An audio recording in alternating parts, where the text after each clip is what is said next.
bem, meus irmãos. Agora então vamos à leitura da palavra do Senhor em Marcos capítulo 5, por favor. Abram o Evangelho de Marcos, capítulo 5, versículo 21 até o versículo 34. Marcos, capítulo 5, versículo 31, versículo 21 até o 34. Vamos lá.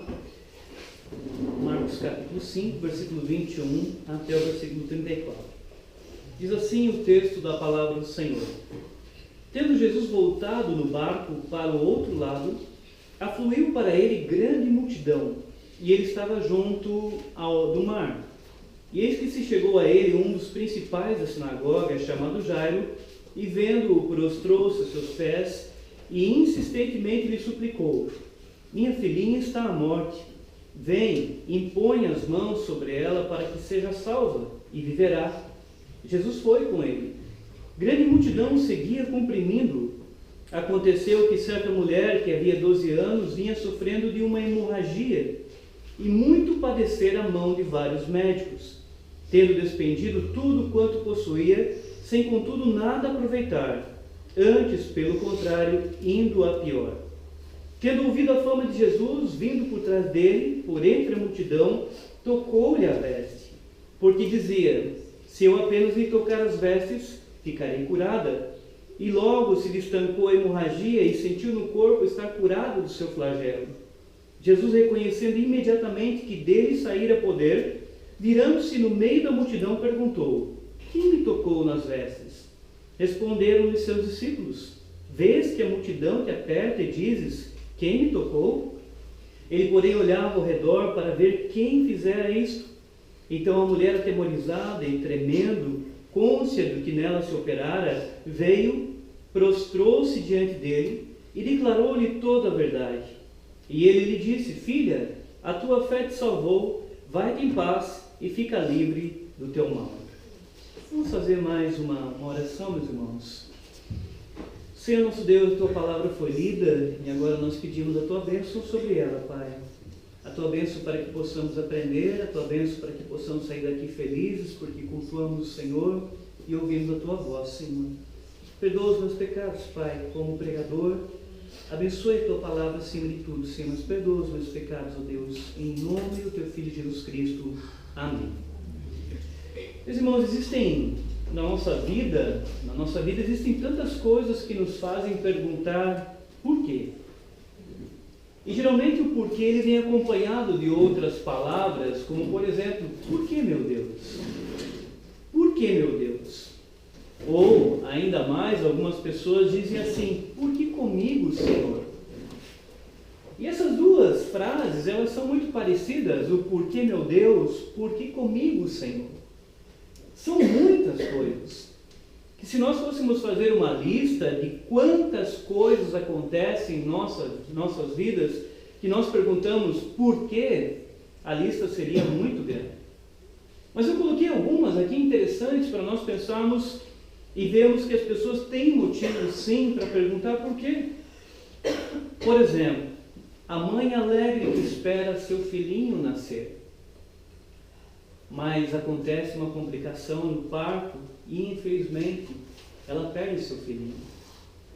Esse exemplo eu coloquei aqui porque eu conheci uma senhora em Vazante, eu já citei esse exemplo, Vazante, Minas Gerais, uma senhora que havia tentado ganhar um filho por 7 vezes.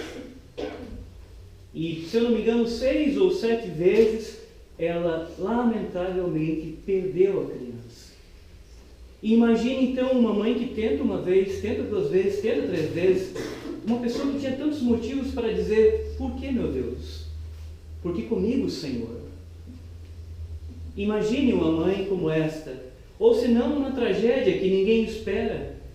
Eu creio que todos acompanharam essa última semana principalmente, a queda de um avião na França, onde 150 passageiros entraram no avião alemão e estavam indo para a Alemanha, saíram, se não me engano, da Espanha, indo para a Alemanha, e o piloto sai da cabine e vai no banheiro, isso gravado ali na conversa entre o piloto e o copiloto, e o piloto sai da cabine e vai no banheiro, enquanto isso o copiloto tranca a porta e coloca o avião para descer e cair com 150 pessoas dentro. E o desespero do piloto, a hora que volta e tenta abrir a porta e não abre, e ele pede pelo amor de Deus, ele diz assim, pelo amor de Deus, abre essa porta, e ele não abre, e ele pega um machado e vai tentando abrir a porta na base do machado, e as pessoas gritando, mas o copiloto não abriu de maneira alguma. Estava com depressão e resolveu tirar a sua própria vida, mas levando consigo todas aquelas outras pessoas. Imagine a família aguardando no aeroporto esse avião chegar com os seus parentes, com os seus filhos, com as suas esposas, e daqui a pouco chega a notícia que um homem com depressão pega e faz com que o avião caia propositalmente. Essas pessoas tinham todo o motivo, e têm todo o motivo de perguntar: por que, meu Deus? Por que comigo? E nós podemos citar tantos outros, quem sabe quando uma criança nasce com um defeito físico, como é o caso dos irmãos Heitor e Arthur, em Goiás, que nasceram siameses, nasceram grudados um no outro. E por 5 anos a família foi fazendo cirurgias, preparando os corpinhos daquelas duas crianças, que já nasceram com uma deficiência, gêmeos siameses grudados, compartilhando algumas partes dos corpos juntos, e os dois nasceram, e a família com certeza perguntando: por que, meu Deus? Por que comigo? E depois de 5 anos preparando aqueles dois corpinhos, fizeram a cirurgia do Heitor e do Arthur. Mas logo nos primeiros dias o Arthur não resistiu, e com apenas 5 aninhos faleceu. E agora os pais cuidam do Heitor.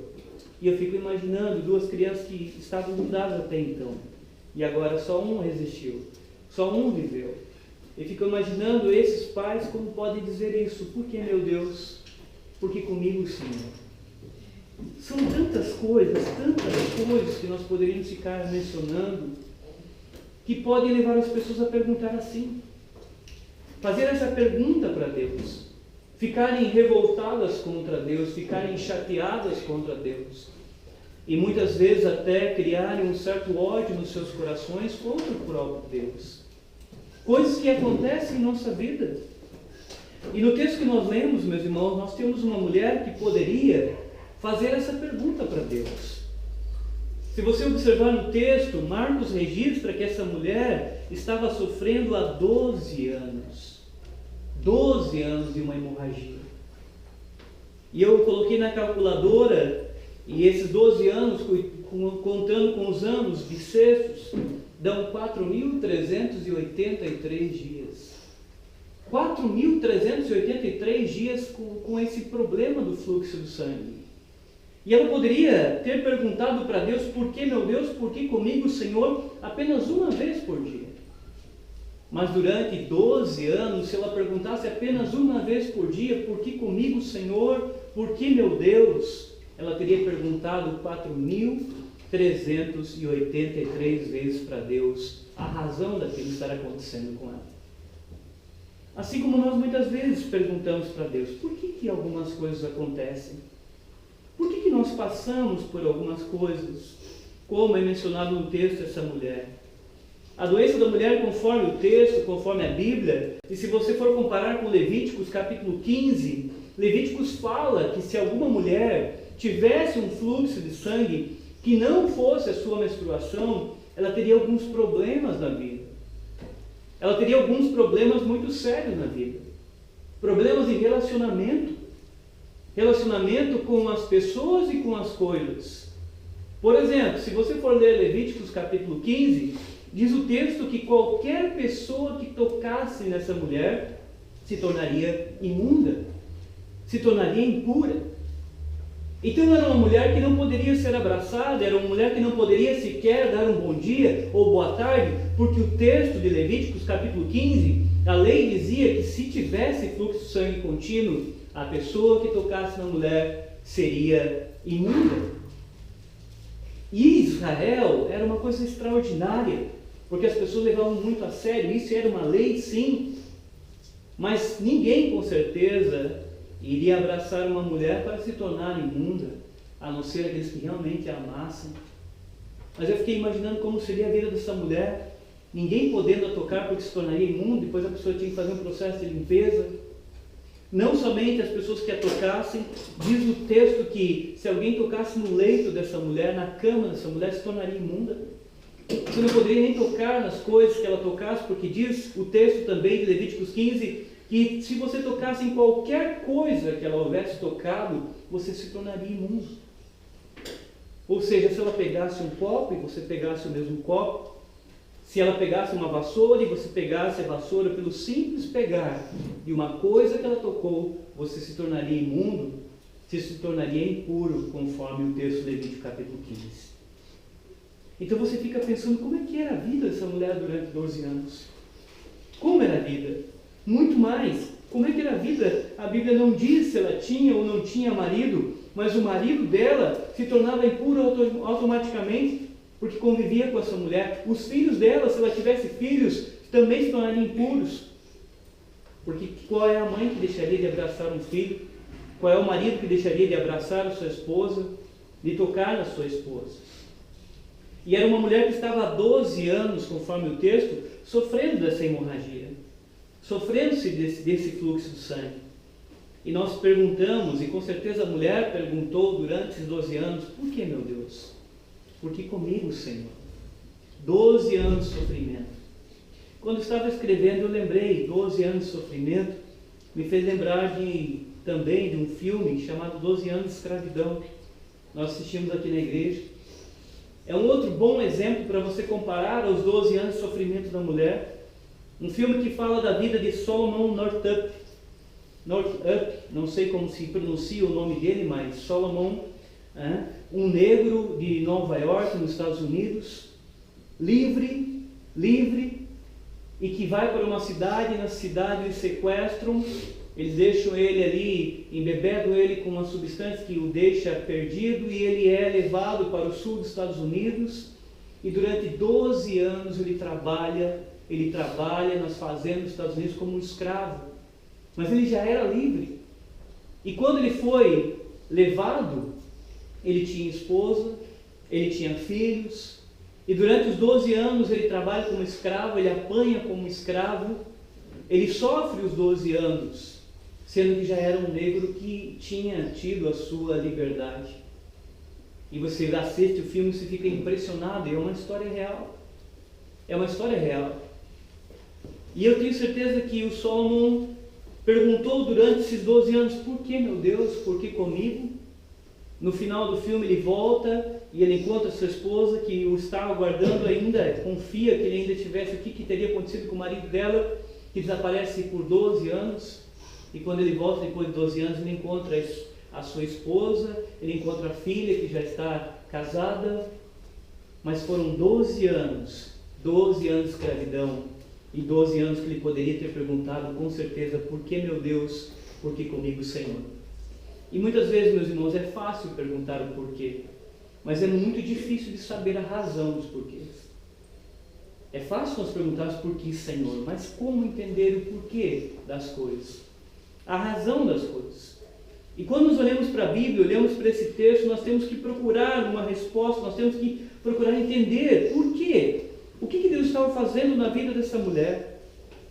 E quando nós lemos a Escritura, nós encontramos, por exemplo, que a Escritura fala sobre a soberania de Deus absoluta. A soberania absoluta de Deus. Quando você lê o livro de Jonas, você encontra Deus sendo soberano sobre um grande peixe. Quando o grande peixe vai, abocanha ali o Jonas, engole o Jonas. Mas é o mesmo livro que fala da soberania de Deus num verme que vai roer a planta que cresce sobre a cabeça de Jonas. Deus é muito mais soberano, Ele é soberano sobre as muitas águas. A Bíblia nos apresenta Deus soberano sobre as muitas águas. No Mar Vermelho são montões de água, como a Bíblia diz. Montões de águas. Mas Deus também é soberano no orvalho, lá no livro de Juízes com Gideão, onde apenas um orvalho cai ao lado do novelo de lã, e depois, no outro momento, apenas no novelo de lã, e o resto está seco, e Deus dá uma prova que Ele é soberano também sobre as pequenas gotículas de orvalho no livro de Juízes. Deus não é soberano apenas sobre o grande peixe e o verme. Deus é soberano sobre as muitas águas e também sobre as minúsculas gotículas de água. Mas nós encontramos então, se Deus é soberano sobre todas as coisas, Deus é soberano também sobre as doenças. E aí nós começamos a olhar para o texto e perguntar: por que, meu Deus, por que, Senhor, com uma mulher sofrendo durante 12 anos? E quando você fala de doenças, a Bíblia também chama a soberania de Deus sobre as doenças. A soberania de Deus sobre as doenças. Por exemplo, em Números 12, a Miriam, irmã de Moisés, é atacada por lepra. Mas o texto diz que foi Deus quem fez com que ela fosse atacada por lepra. Você encontra também o livro de Jó, onde Satanás pede permissão para Deus para tocar no corpo de Jó, e Deus permite. Mas diz para Satanás e dá uma ordem para Satanás: porém a vida você não tirará. Mas permite que ele seja atacado por uma doença, assim como Miriam também foi colocado lepra nela. Deus é soberano sobre os animais, Deus é soberano sobre as águas, mas há algo extraordinário da Bíblia, que Deus também é soberano sobre as doenças. Então eu não posso pensar que essa mulher teve uma hemorragia durante 12 anos sem Deus ser soberano. Eu preciso entender e preciso afirmar que Deus sim estava comandando aquela hemorragia. No primeiro dia daquela hemorragia, Deus teve que permitir que aquela mulher tivesse uma hemorragia. Mas aí vem a pergunta: mas por quê? Por que Deus faria uma coisa dessa? Por que Deus faria uma coisa dessa? E aí é interessante, meus irmãos, os porquês. O que nós fazemos quando nós sofremos? O que nós fazemos quando nós temos os nossos problemas? Quais são as nossas reações quando os problemas nos vêm? Sabe o que nós fazemos quando nós temos sofrimento? Nós procuramos solução. Nós procuramos uma saída. Nós procuramos respostas. Nós muitas vezes ficamos desesperados pela resposta. E nós olhando, nós observando o texto e pensando, lá no domingo passado, nós falamos o seguinte no domingo passado. Nós iniciamos a pregação falando de alguns artistas. Falando de Rembrandt, falando de Da Vinci, falando de Michelangelo, falando de Aleijadinho. E o interessante é que esses artistas, como eu falei, eles usam as mãos, eles usam os cinzéis, ou eles usam também os pincéis para fazerem a sua obra-prima, como eu disse no domingo passado.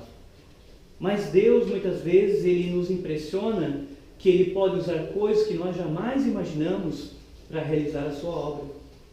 Muitas vezes não usa um pincel ou um cinzel, mas Deus pode usar uma hemorragia para cumprir o seu plano, o seu propósito. E com certeza aquela mulher não foi atacada por uma hemorragia sem ter um objetivo, sem ter um porquê, sem ter uma razão. Nós muitas vezes questionamos a razão, mas Deus sabe muito bem como Ele está trabalhando, muito bem como Ele caminha, como Ele faz a sua obra. E nós observamos então, no texto, conforme lemos, diz o versículo 25, 26, aconteceu que certa mulher que havia 12 anos vinha sofrendo uma hemorragia, e muito padecer a mão de vários médicos, tendo despedido tudo quanto possuía, sem contudo nada aproveitar, antes pelo contrário, indo a pior. Quando ela passou pelo problema, quando o seu problema começou, quando a hemorragia começou, a mulher procurou solução. A mulher procurou solução. E o texto diz que ela procurou os médicos para o seu problema. Não há problema em procurar médicos, mas existem certas coisas que Deus não permitirá ser curado pelos médicos, porque o próprio Deus tem o seu propósito acima das coisas que nós imaginamos. Mas o interessante é que a mulher teve o seu problema e ela procura os médicos para ter resposta. Mas o texto diz que nenhum deles conseguiu resolver o problema dela. Alguém pode dizer: ah, pastor, mas naquela época a medicina era muito limitada. Sim, era limitada. Mas se fosse hoje, Deus teria feito da mesma forma. Ele não teria permitido que nenhum médico curasse aquela mulher. Nenhum médico curasse aquela mulher. Porque o propósito dele no final era maior do que simplesmente a cura.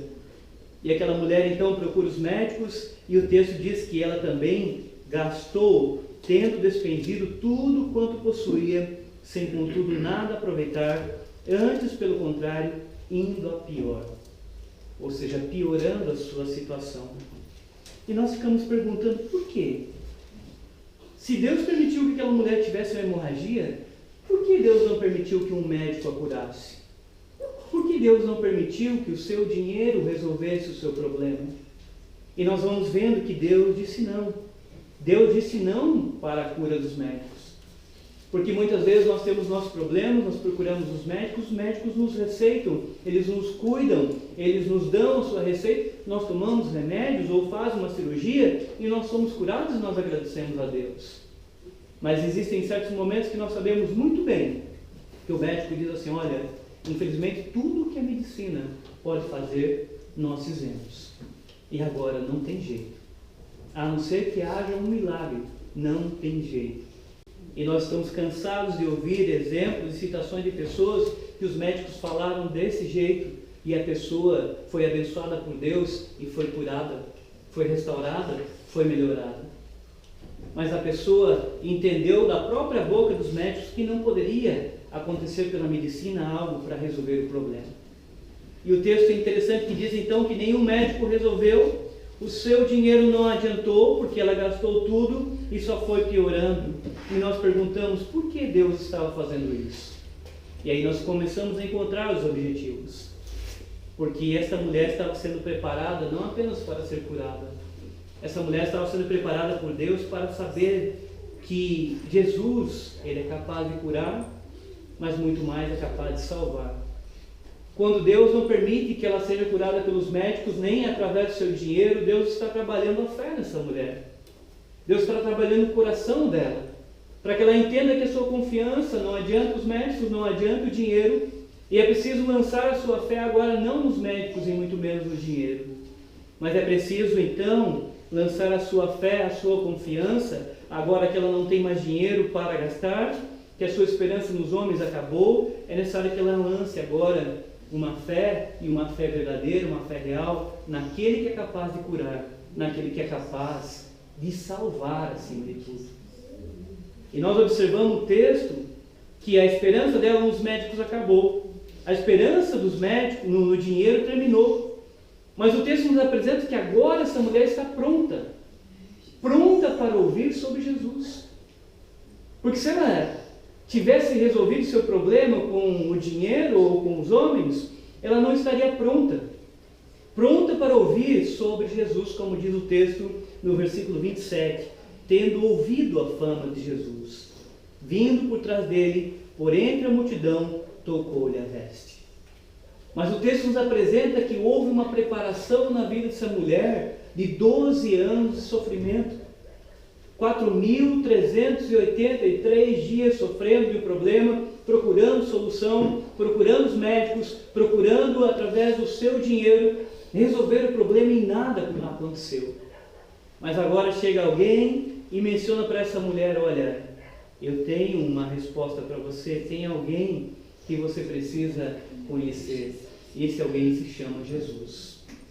Eu entendo que Deus está trabalhando sim na vida dessa mulher. Porque se Deus quisesse, Ele teria curado. Se Deus quisesse, Deus não teria dado a doença. Se Deus quisesse, Deus teria dado uma solução. Mas Deus deu a doença, não resolveu o problema dela, para que ela fosse sendo trabalhada, para chegar no momento de ouvir sobre Jesus e agora sim ter fé em Jesus Cristo, o Senhor. Os porquês, muitas vezes, nós não entendemos. Com 1 ano, 2 anos, 3 anos, 5 anos. Os porquês, muitas vezes, são entendidos apenas com 12 anos. Os porquês são entendidos muitas vezes lá na frente, não são entendidos na hora. Assim como essa mulher com certeza entendeu. E olha que interessante, meus irmãos, que diz o versículo 27 e 28. Tendo ouvido a fama de Jesus, vindo por trás dele, por entre a multidão, tocou-lhe a veste.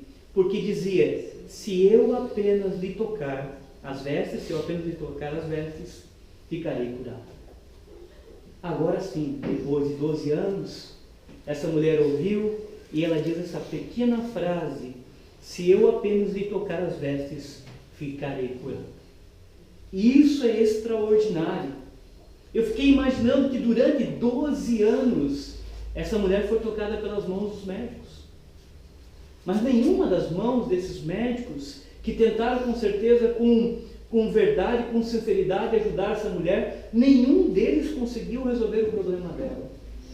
Mas agora ela pensa, e na sua cabeça e no seu coração está, que se eu apenas tocar nas vestes de Jesus, serei curada. Olha a diferença dela.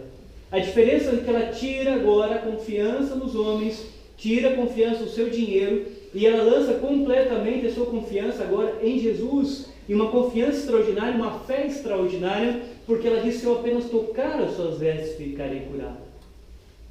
E essa mulher agora tem fé que o Senhor pode resolver o seu problema. É interessante que 12 anos, o texto diz que ela foi gastando tudo que ela tinha. Mas agora ela vai a Jesus sem nenhum centavo nas mãos. O texto não diz que ela levou nenhum centavo, nenhuma dracma, nenhum valor, absolutamente nada. Ela simplesmente está se apresentando diante de Jesus, se aproximando diante de Jesus pela fé, pela confiança de que o Senhor, através do seu poder, poderá curá-la, coisa que o dinheiro não conseguiu resolver. Eu fiquei imaginando que em 12 anos a sua esperança foi lançada aos médicos, mas em um só instante, em apenas um só momento, a fé em Jesus foi suficiente para resolver o problema dessa mulher durante 12 anos. Agora, meus irmãos, nós não podemos deixar de mencionar algo muito importante no texto. Muito importante. Acima da cura existe algo que é mais importante do que o seu problema. Acima do que está acontecendo na sua vida, porque muitas vezes você está lá na sua casa perguntando: meu Deus, por que isso? Por que aquilo? Acima disso, você precisa entender que Deus não trabalha simplesmente querendo resolver os seus problemas momentâneos.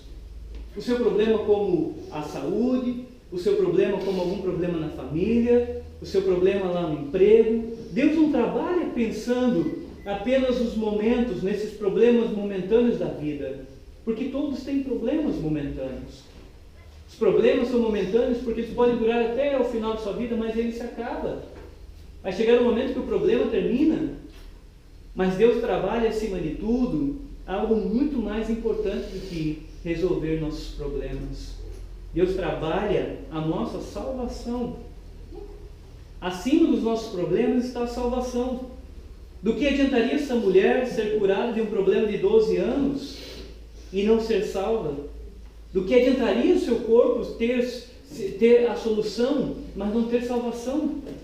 Do que adiantaria essa mulher dizer: agora fui curada, mas não estar com o Senhor para todo sempre? Esta é a razão porque muitos procuram o Senhor Jesus Cristo nos dias de hoje, mas eles procuram apenas para resolver seus problemas momentâneos. Eles vão sim a Jesus, vão com fé que Ele cura, mas não vão para adorá-lo, não vão para reconhecê-lo como Senhor, como Salvador das suas vidas. Assim como nós vemos na história dos 10 leprosos, que os 10 pediram, mas para voltar, dobrar-se perante o Senhor, apenas um voltou. E essa mulher não poderia sair dali, o Senhor Jesus não permitiu que ela saísse apenas com a cura. Ele não permitiu que ela saísse dali apenas curada, apenas com o seu problema resolvido. Mas o texto diz que logo que a hemorragia estancou, o seu corpo foi curado, Jesus reconheceu. Claro que o Senhor sabia, desde toda a eternidade, que essa mulher iria até Ele. Mas o Senhor dá uma lição de manifestar a fé de alguém. E o Senhor então estava acompanhado com uma multidão. O Senhor para e pergunta: quem me tocou? E o texto para alguns pode servir de exemplo de que o Senhor não sabia. Claro que o Senhor sabia. Há tantos outros textos que mostram que Jesus lia até os pensamentos das pessoas. Mas o Senhor para e faz questão no meio daquela multidão de perguntar: quem me tocou? Mas o que o Senhor está fazendo nesse momento? Está fazendo com que aquela mulher não permaneça calada, que ela não tenha uma fé, que ela simplesmente tenha tocado e tenha sido curada. Ele espera agora essa mulher e dá a oportunidade para essa mulher para que ela manifeste a sua fé perante as pessoas, que ela publique a sua fé perante as pessoas, que ela fale diante da multidão, que ela conte diante da multidão que 12 anos ela procurou os homens, confiou no dinheiro, mas agora com um toque nele ela é curada. Para que as pessoas reconheçam e para que nós reconheçamos quem Ele é. E o Senhor então pergunta: quem me tocou nas vestes? E os discípulos dizem para o Senhor, quase que ironizando o Senhor: Vês que a multidão te aperta e diz: quem me tocou? Porque as ruas lá onde o Senhor estava eram estreitas, a multidão, como diz a própria palavra, havia muita gente, e as pessoas estão ali meio que empurrando o Senhor, caminhando, porque o Senhor vai para um outro problema, que está indo para a casa de Jairo, porque a filhinha está morrendo e morta, como diz o texto. Mas olha que interessante, meus irmãos, quem me tocou? E nesse momento, o texto diz, acompanhe comigo, ele porém olhava, versículo 32, ele porém olhava ao redor para ver quem fizera isto. Então a mulher, atemorizada e tremendo, cônscia do que nela se operara, veio, prostrou-se diante dele e declarou-lhe toda a verdade.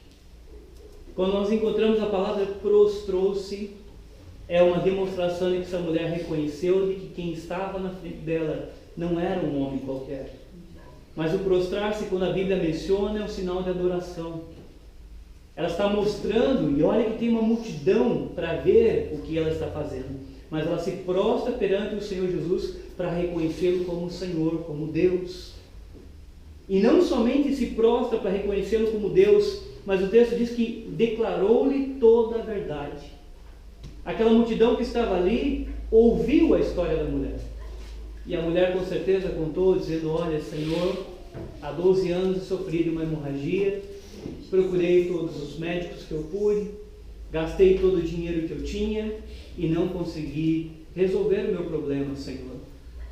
Mas quando eu vi a respeito do seu nome, eu criei que poderia apenas tocar nas suas vestes. Eu dizia que se eu poderia apenas tocar nas suas vestes, eu seria curada. E de fato, Senhor, eu vim por entre a multidão e toquei nas suas vestes, e naquele mesmo momento eu senti no meu corpo, como os textos dizem, eu senti no meu corpo que a minha hemorragia parou, cessou, acabou com o toque no Senhor. Aquela mulher publicou a fé, ela manifestou a fé, e aqui você entende o porquê das coisas, você entende o porquê de algumas coisas acontecerem em nossa vida, porque o que levou aquela mulher até o Senhor Jesus, o que levou aquela mulher a reconhecer que Ele é Senhor, foi o seu problema, foi a sua doença. Porque a pergunta é, será que ela teria ido ao Senhor se ela não tivesse essa doença? E é interessante como muitos, Deus conduz justamente através dos problemas. Há pessoas que Deus não dá o problema, mas há pessoas que Deus dá o problema para que elas fiquem sempre aos seus pés, que vão sendo trabalhadas, moldadas a cada dia, e através de um pincel que dói, através de um cinzel que dói. Um cinzel é um instrumento que entalha a pedra e se bate na carne e dói, mas o mais importante, ele está fazendo, trabalhando a nossa salvação diante do Senhor. Assim como essa mulher que passou 12 anos sofrendo, mas o seu sofrimento não foi em vão. Deus estava trabalhando para que ela tivesse fé verdadeira, mas em Cristo Jesus Senhor. E ela realmente chega, toca e depois se prostra perante o Senhor e declara toda a verdade. Essa mulher assume a sua fé e ela declara, ela testemunha toda a verdade, reconhecendo que o Senhor Jesus é Senhor, é Rei. O mais importante, meus irmãos, está no finalzinho. Porque muitas vezes nós ficamos achando que o mais importante é a cura dela. Mas não é a cura dela. O mais importante no texto são as últimas palavras que o Senhor diz para ela. Não é a cura, porque os escritores fizeram questão de mostrar quais são as últimas palavras do Senhor para aquela mulher, depois que ela se manifesta, depois que ela se prostra, depois que ela declara a verdade, vêm as palavras mais importantes para o ser humano, que não é apenas a cura do corpo, mas é a promessa da salvação. É a certeza do próprio Deus que nós somos salvos. O próprio Deus dizendo para nós que nós somos salvos. E o Senhor Jesus Cristo então diz para ela no versículo 34, e Ele lhe disse: filha, a tua fé te salvou, vai-te em paz e fica livre do teu mal. Filha, a tua fé te salvou. É claro que pela leitura do texto nós vemos que Deus estava trabalhando a fé nela. A fé era dela, mas o Senhor estava trabalhando sim, através da doença, através dos problemas, para que ela conhecesse o seu filho. E no final o Senhor diz: vai, porque a tua fé te salvou. Se nós seguirmos o texto, porque eu comecei a ler o versículo 21, o Jairo está do ladinho dela. E o Jairo é um outro que procurou o Senhor por causa de um problema, por causa da sua filhinha que está morrendo. São pessoas que são levadas a Cristo por causa dos seus problemas. O Jairo por causa da filhinha e a mulher por causa dos 12 anos de hemorragia. E Deus continua o mesmo, trabalhando muitas vezes que as pessoas se aproximem do seu filho, conheçam o seu filho através dos problemas, através das dificuldades. Porque é nessa hora que nós exercitamos a fé. É nessa hora que nós conhecemos o Senhor muito mais próximo do que nos momentos que está tudo bem. E com certeza depois, meus irmãos, de que isso aconteceu na vida dessa mulher, ela ficou agradecida a Deus pelo problema. É uma coisa que muitas vezes nós oramos para Deus para que Deus tire o problema. Mas com certeza depois de que tudo aconteceu, essa mulher agradeceu a Deus com certeza, dizendo: Senhor, eu quero lhe agradecer pelos 12 anos de sofrimento.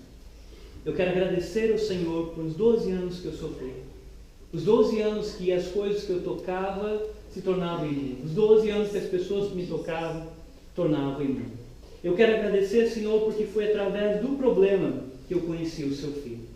Eu quero agradecer porque eu gastei todo o meu dinheiro com os médicos, mas nenhum deles curou. E eu quero lhe agradecer por isso. Porque se um deles tivesse me curado, eu não teria conhecido o seu filho. Mas o Senhor trabalhou para que eu conhecesse o seu filho através da perda do meu dinheiro, através da minha perda da esperança nos homens. Mas o Senhor fez com que eu cresce no seu filho como Salvador. E assim nós confiamos, meus irmãos. Assim nós confiamos que Deus sabe como trabalha. Deus sabe como muda o nosso coração.